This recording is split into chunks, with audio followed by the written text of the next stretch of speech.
Assalamualaikum warahmatullahi wabarakatuh. Perkenalkan, nama saya Muhammad Solikin dengan nomor induk mahasiswa 20.029.184. Saya dari Fakultas Kesehatan Masyarakat, peminatan Keselamatan Kesehatan Kerja. Di sini saya akan menjelaskan terkait dengan penyebab CTS. Sebelumnya, apa itu CTS? CTS atau yang biasa disebut dengan carpal tunnel syndrome merupakan sebuah gangguan yang terjadi pada tangan akibat penyempitan terowongan karpal yang disebabkan oleh pembengkakan pada jaringan selubung otot endema fusia.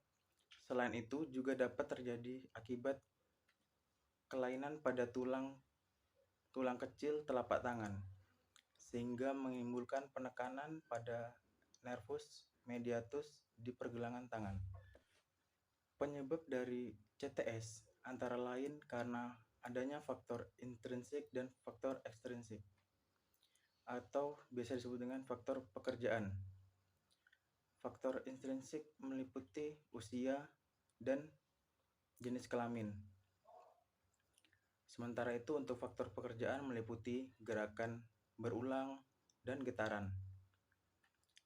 Seperti menurut hasil penelitian yang Hans Peterson dalam jurnalnya yang berjudul Carpal Tunnel Syndrome and Hand-Arm Vibration menyebutkan bahwa nilai OR 1,61 yang berarti paparan hand-arm vibration berpengaruh dalam meningkatkan resiko carpal tunnel syndrome.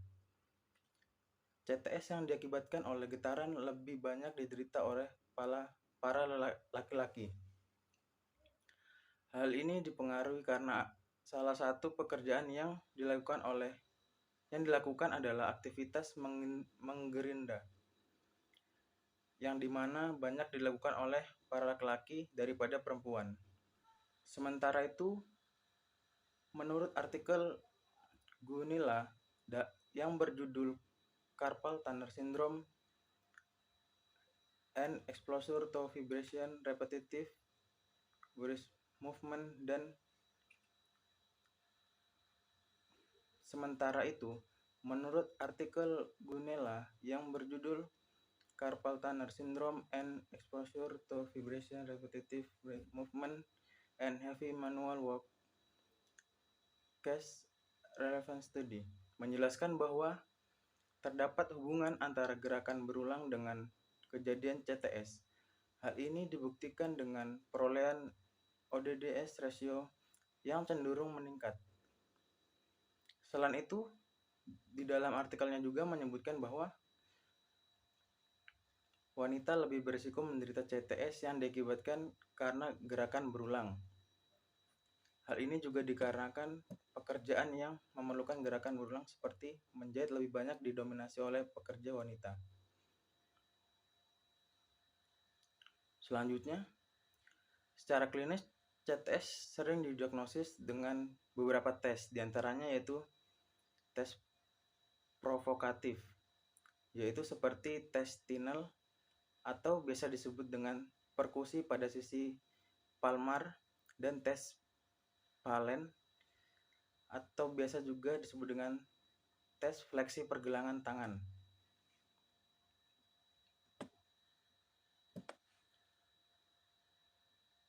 Selain kejadian CTS dapat diakibatkan oleh paparan dari kedua faktor tersebut, yaitu getaran dan juga gerakan berulang. Selain itu, kejadian CTS dapat diakibatkan oleh paparan dari kedua faktor tersebut, yaitu getaran dan juga gerakan berulang.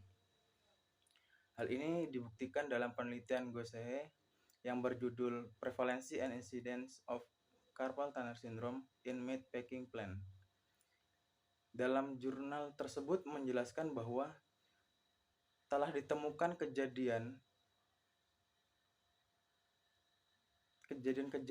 tahunan sekitar 11 kasus per 100 orang pekerja di pabrik pengepakan daging yang mengalami CTS karena diakibatkan getaran yang terjadi oleh mesin serta adanya gerakan yang dilakukan oleh pekerja pada proses pengepakan.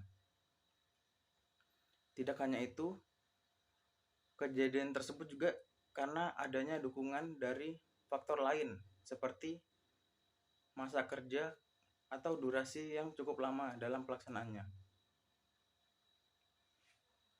Kemudian untuk prevalensinya kejadian CTS sendiri,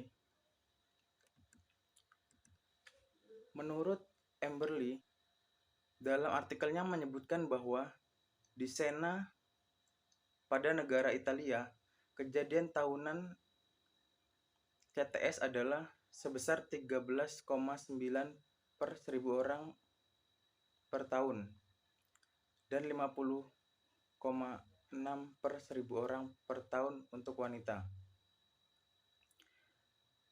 Insiden puncak pada wanita adalah pada kelompok usia 50 tahun sampai 59 tahun, sedangkan pada pria terdapat 2 puncak, yaitu puncak yang pertama pada usia 50 sampai 59 tahun dan puncak yang kedua terjadi pada usia 70 hingga 79 tahun.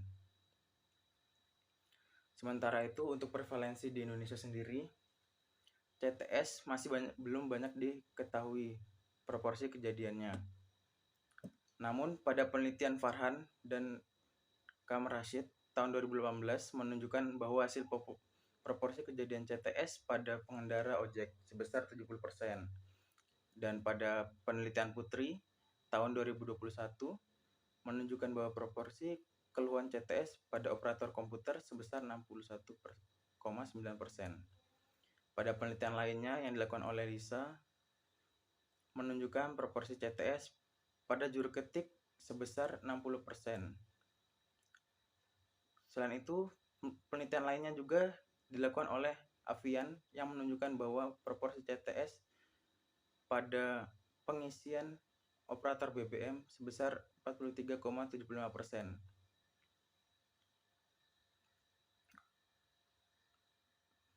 Dengan persentase yang cukup besar tersebut, dapat diketahui bahwa prevalensi kejadian CTS di Indonesia relatif cukup besar. Mungkin itu saja yang dapat saya sampaikan. Kurang dan lebihnya saya mohon maaf. Wassalamualaikum warahmatullahi wabarakatuh. Sekian, terima kasih.